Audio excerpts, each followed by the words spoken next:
pasada, ¿no? Así como los papas anteriores han visitado México, pues este papa lo tiene que hacer. Y yo creo que allí hubo un primer momento tenso, porque este papa pues ha visitado otros países y ha dicho que sí, que vendría a México, pero que si viene lo tendría que hacer llegando a la Basílica de Guadalupe para tener un encuentro desde ahí con el pueblo mexicano. Finalmente, ese fue un tema que se acordó y que se logró, pero dentro de una situación de tensiones. Lo mismo, al parecer, el Papa estaba cercano al tema de los jóvenes desaparecidos en Iguala, y que sin embargo él expresó en algún momento que ya habían muerto, cosa que desconcertó a muchos entre nosotros en México, porque parecía una información que él ya tenía como cierta, cuando en realidad todavía no podemos decir que esos jóvenes hayan sido asesinados. Suponemos que así fue, pero la realidad jurídica es que se encuentran forzosamente desaparecidos. Y ese es un tema de tensión. Qué bueno que mandó al nuncio a celebrar la misa, pero finalmente está ahorita la cuestión de si él se va a encontrar o no con los padres, papás y mamás de estos muchachos, y si tendrá o no un mensaje. Hay otros temas muy importantes que están en la línea de su visita, al parecer ya autorizados y ya consensados, la visita a los indígenas, pero en esa visita a los indígenas la pregunta no es si va a validar o no solamente los diaconados permanentes de los indígenas, es decir, diáconos casados, que yo creo que tendría que ser algo obvio que así fuera, aunque fue detenido por la Santa Sede en los tiempos del Papa Juan Pablo y no vuelto a tocar por el Papa Ratzinger cuando vino a México, sino el tema es el reencuentro de la Iglesia, Santa Sede y Papado, con la Iglesia de América Latina, que luchó contra la pobreza estructural en América Latina y por la reivindicación de los derechos de los pueblos indígenas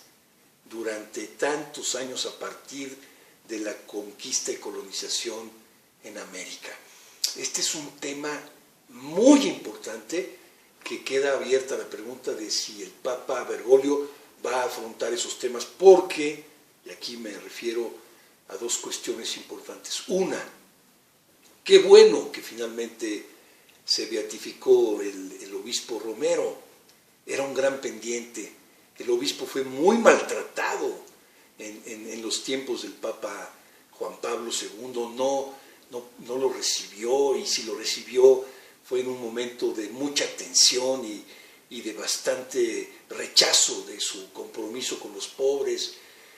Y el tema de la beatificación, desde mi punto de vista, dejó mucho que desear. Es verdad que se le reconoció finalmente como un obispo santo, como un obispo bueno, como un obispo cercano de los pobres, pero no se le reconoció como un obispo que cuestionó seriamente las dictaduras en América Latina desde su país y la pobreza estructural que estaba generando el capitalismo internacional en América Latina y la forma en la que estaban dominando desde los Estados Unidos a los pueblos de América Latina.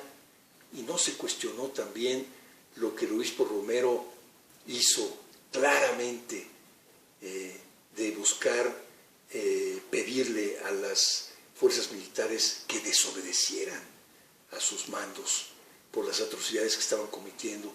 Eso no quedó en la beatificación de Romero. Entonces, ¿qué imagen del San Romero vamos a tener, San Arnulfo Romero? ¿Cuál es esa imagen que nos queda desde la beatificación? Y si el Papa Bergoglio vendrá a privilegiar esa imagen de obispos buenos, cercanos de los pobres, pero que no cuestionan poderes ni estructuras. Esa es una pregunta que hay que hacer.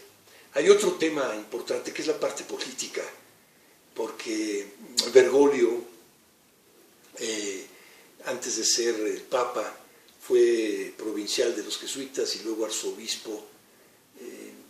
La iglesia en Argentina, en los tiempos de la dictadura, creo yo, mi opinión personal, es que es una de las iglesias más implicadas y más cómplices de las atrocidades que cometieron los militares durante la dictadura en Argentina.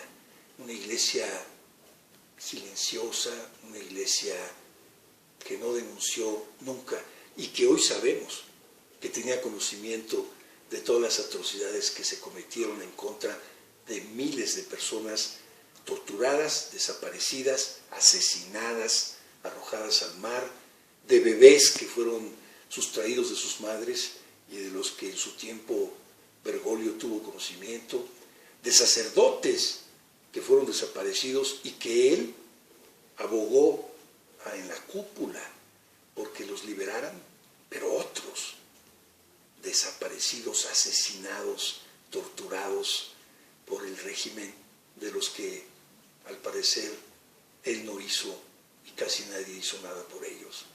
Entonces, al parecer su tendencia es la de un obispo, e incluso hoy papa, que busca acuerdos con las autoridades sin cuestionar su legitimidad política o su legitimidad incluso cuando tienen pendientes de desapariciones, de homicidios.